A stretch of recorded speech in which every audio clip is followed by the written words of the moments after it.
Hello guys, যারা আমাকে ফেসবুকে, ইনস্টাগ্রামে বা ইউটিউবে যারা কমেন্ট করেছে দাদা আমি হেয়ারে অয়েল ইউজ করা যাবে না, তো আমি বলবো তোমাদেরকে যে অবশ্যই ইউজ করতে পারো।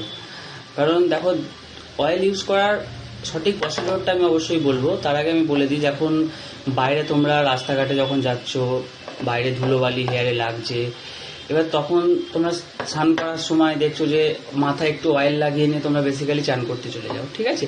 তো বাইরের ধুলোবালির সঙ্গে দেখবে তোমাদের যে অয়েলটা যখন চান করার আগে তোমরা মাখছো, সেটা মিক্স হয়ে যাচ্ছে, মিক্স হয়ে তোমরা হেয়ারে মেখে নিচ্ছ বেসিক্যালি। তো তোমরা যতই তারপরে মানে ওয়াটার দিয়ে ক্লিন করো না কেন, বাট অয়েলটা কিন্তু ক্লিন হয় না প্রপারলি, ঠিক আছে? তো এই ক্ষেত্রে তোমাদের ফার্স্ট যে প্রসিডিওরটা ইউজ করতে হবে সেটা হচ্ছে, ফার্স্ট তোমরা শ্যাম্পু করো, 2 থেকে 3 মিনিট শ্যাম্পু করো। শ্যাম্পু করার রিজনটা হচ্ছে, দেখো হেয়ারের 3টে লেয়ার্স হয়।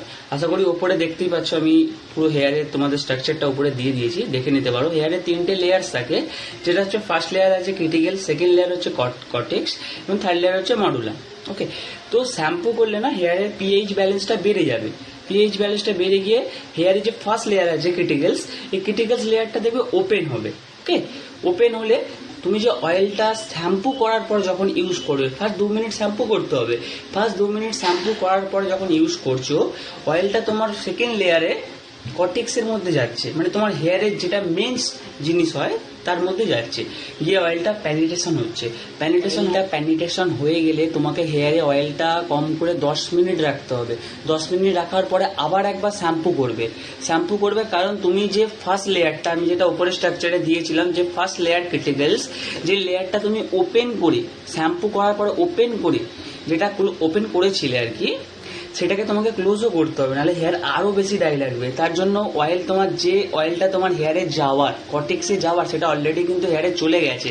তারপরে অয়েলটাকে রিমুভ করার জন্য, অয়েলটাকে হেয়ার থেকে বার করার জন্য তোমাকে আবার শ্যাম্পু করতে হবে। তো এখানে তুমি 1 মিনিটও শ্যাম্পু করতে পারো, শ্যাম্পু করে অয়েলটা বার করো, তারপর তুমি নর্মালি কন্ডিশনার লাগাতে পারো। যেটা প্রথমে বললাম, যারা বাইরে ধুলোবালি থেকে ঘুরে এসে অয়েল ইউজ করার পরে চান করে নেয়, তো তাদের ক্ষেত্রে আমি একটু বলি, অনেক সময় দেখে থাকবে মাথায় ড্যান্ড্রফ হয় সবারই, বেসিক্যালি শীতকালে কম বেশি হয়, বাট কারো কারো বেশি হয়।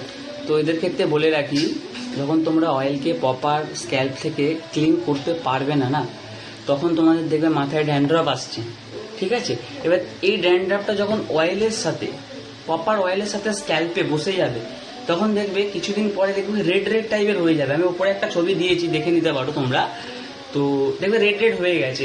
এই রেড হওয়াটার কারণ হচ্ছে আপনার হেয়ারে ফাঙ্গাল ইনফেকশন হয়ে গেছে।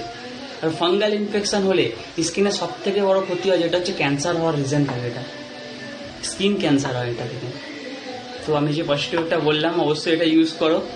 এখন বেসিক্যালি সবারই দেখছি অলরেডি মানে হেয়ারে এরকম কন্ডিশন হয়ে আছে, ফাঙ্গাল ইনফেকশন হয়ে আছে, তারা অবশ্যই ডার্মালজিস্টকে দেখাতে পারো, কারণ এইগুলো খুবই একটা খারাপ জিনিস বলবো। তো অবশ্যই দেখিয়ে নাও, কারণ এখান থেকে ক্যান্সার হওয়ার সব থেকে বেশি রিজন থাকে। তো হেয়ার রিলেটেড আরও কিছু জানার জন্য আমার ভিডিওতে কমেন্ট করো, আমি অবশ্যই সেই টপিক নিয়ে ভিডিও বানাবো।